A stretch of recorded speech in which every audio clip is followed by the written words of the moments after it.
Good morning, this is Larry McMillan with a stock market update on Monday, July 12th, before the market opens.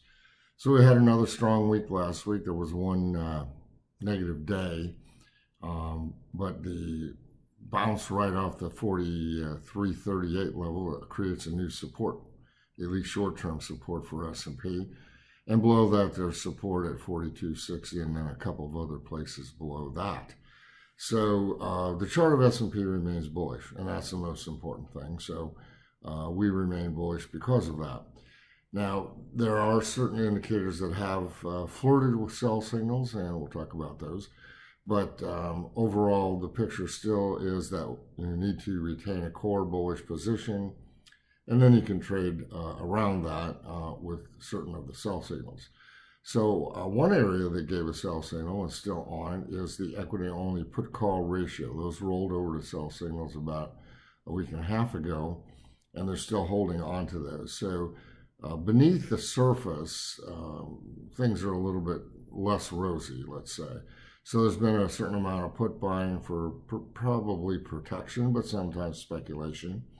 And that has caused the put call ratios to begin to rise, and that means they're on sell signals. Breadth had also been quite weak until Friday when it exploded to the upside. In stocks only term, we had over 4,000 advancing stocks with less than 700 declining stocks.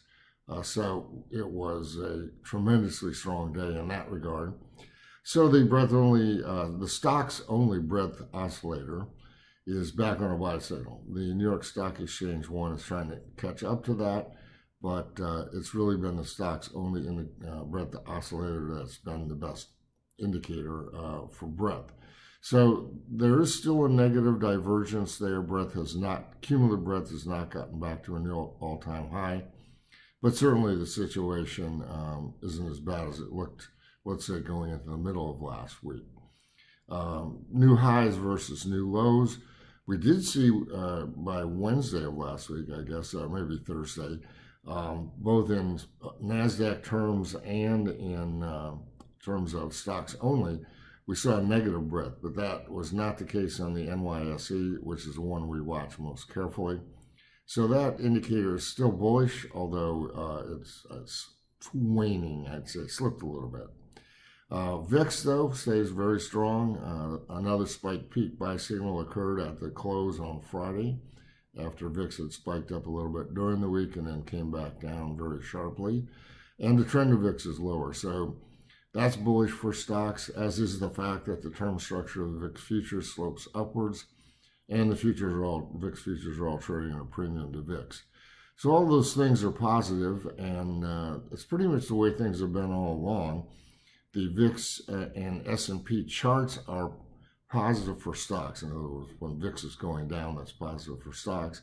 And the other two, breadth and put call ratio, have flirted with sell signals along the way, but those haven't proven to be very profitable.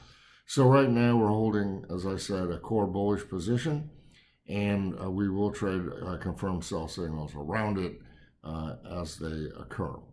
So I invite you to visit our website to look at our newsletters where we talk about these things daily. And meanwhile, good luck and good trading, and have a great summer.